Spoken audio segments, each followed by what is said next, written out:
Illyra's life, though filled with magic and duty, also had moments of tenderness and longing. Amid her responsibilities as a guardian, there was a part of her that yearned for the kind of connection that went beyond friendship or magic, a love that would make her heart sing just as brightly as her hair. Her first encounter with someone who stirred those feelings was a young healer named Kale. He arrived in her village one summer, bringing herbs and remedies from distant lands. His hair was as dark as midnight, his eyes a clear, deep blue, and his touch gentle yet sure. There was a kindness about him that put people at ease, and Illyra felt drawn to him in a way she hadn't felt before. Kale had heard tales of the White Witch, but when he first met Illyra, he did not realize who she was. She found it refreshing to speak with someone who treated her not as a figure of legend, but as an ordinary girl. They often spent their evenings together, walking the forest paths or sitting by the stream, where Kale would share stories from his travels, and Illyra would show him the hidden wonders of the woods, flowers that only bloomed in starlight, or creatures that were part myth, part reality. As they grew closer, Kale confided in her about his own secrets. He had not come to the village merely as a wandering healer. He was searching for a cure to a mysterious ailment that had befallen his sister. The illness was one of the spirit, not the body, something beyond ordinary remedies. Illyra's magic could potentially help, but it would mean venturing to a distant mountain, where ancient powers lay dormant and dangerous. Kale's request wasn't made out of desperation. He respected Illyra's autonomy and didn't want to pressure her. Yet, she saw the hope in his eyes and felt a tug in her heart to help him, not just because of his need but because she had grown to care for him deeply. The journey to the mountain tested them both. Along the way, they encountered creatures twisted by dark magic, and passed through enchanted lands where time seemed to bend and twist. Illyra used her magic to shield them, her hair glowing brighter with each challenge they overcame.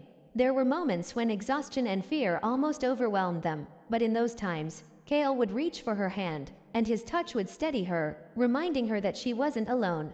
At the mountain's peak lay a sacred pool, said to be connected to the realm of spirits.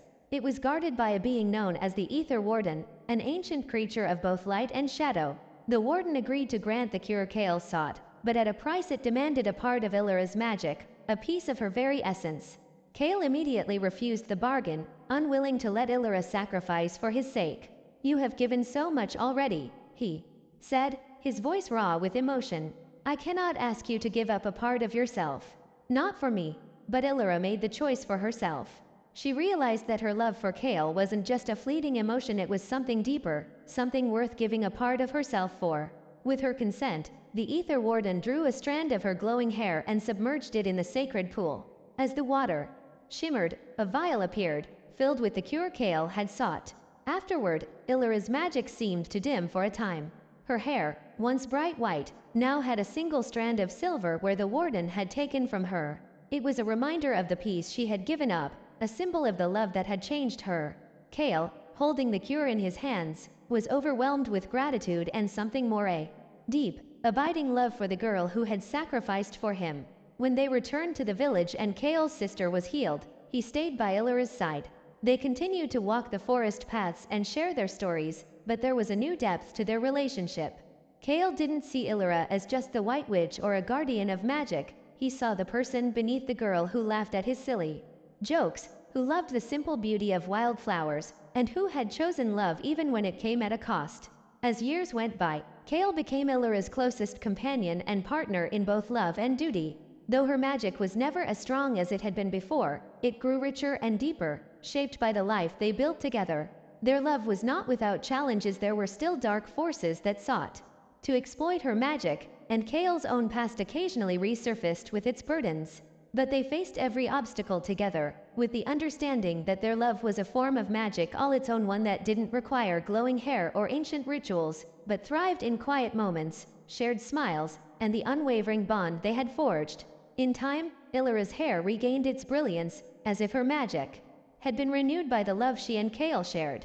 The single silver strand remained, a testament to the peace she had given away and the love she had found in return, a love that was as enduring and magical as the light in her hair.